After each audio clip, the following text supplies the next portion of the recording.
I want to take a second and discuss how I've taught my students to practice as far as posture with their instrument based on what I learned as a child growing up and studying classical guitar.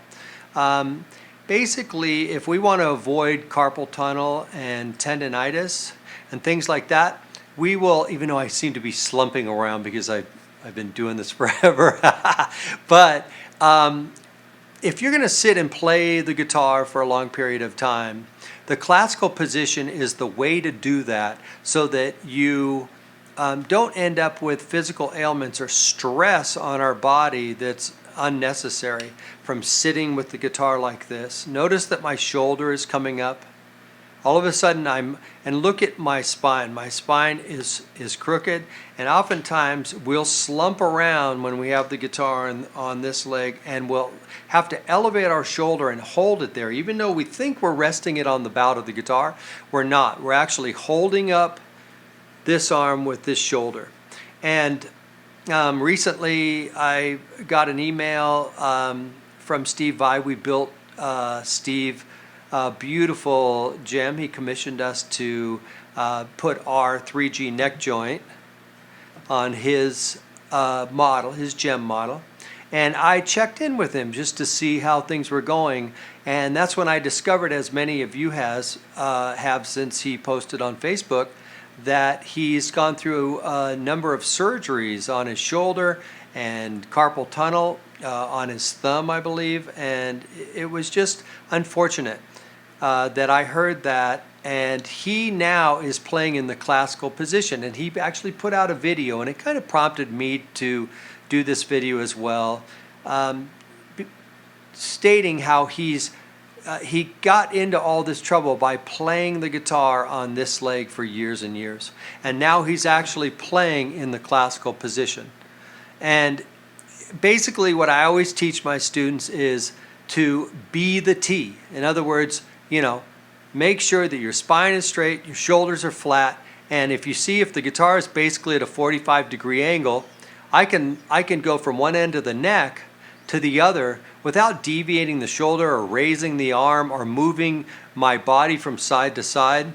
And that is one of the benefits of using the classical guitar position. And notice I'm not using, well, you can't see, but I'm not using a footstool right now. I just have the chair low enough. And if you sit on the couch or anywhere, you'll see that you can sit with the classical guitar position naturally without needing a footstool. I have a footstool. I carry it around just in case. And I actually encourage my students to get a footstool so there's no excuse not to use this position when practicing. We don't induce any fatigue over a long period of time. I mean, I used to practice from 6 to 14 hours a day crazily for years and years as a kid, but I've never had tendonitis, I mean full-blown tendonitis. I've been tired and stressed, and I've never had carpal tunnel issues. And another thing, as a reminder, is to don't deviate the wrists. If you see yourself with your wrist doing this to get around the neck, or this to get around the neck, you're going to create friction in your carpal tunnels. Same with the right hand. I basically keep my right hand level. And sometimes, we'll do palm muting, but it's never like this and it's never like this. We want to just keep things, how I was taught, is we want to keep things natural. However your hands are relaxed at your side, that's how you want them on the guitar as well. And another benefit that I teach my young students that are just learning how to play, when soon they're going to be performing, is that going from this position, I'm going to go step out of frame here, but you're going to see, to performing position is exactly the same. I'm not doing anything different. I didn't even move the guitar. It just came and sat on my knee, and all of a sudden we're preparing ourselves to play out, or to play live, and to be able to stand up with our instrument just by using the classical position. Now notice okay, now there's a few beer guts out there, and maybe some very pregnant ladies that would need to actually play the guitar like this. when they stand up. But this is not a natural way to play. My shoulder's up. It's going to be stressful. I'm actually going, the action of going to the end of the neck to the beginning of the neck has all this deviation in the shoulder and the forearm. Notice that? You probably can't see it, but I'm actually pushing my arm out and then bringing it in. In the classical position, I'm actually hinging it at the elbow, and I can maintain my shoulder anywhere I want it. And really, in the classical position, they have it so that this part of your arm is perpendicular to the neck so that you can swivel at the elbow and go from one end of the neck to the other.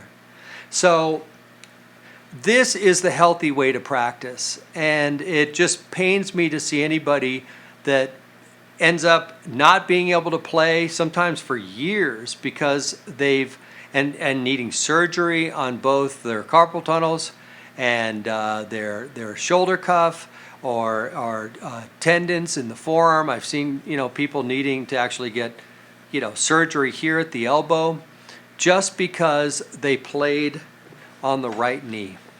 And they never realize it. And after the surgeries, they would go back to playing like this and have chronic problems. So do yourself a favor, and if you know others or if you're a teacher and you teach guitar, I implore you to do this. Use the classical position.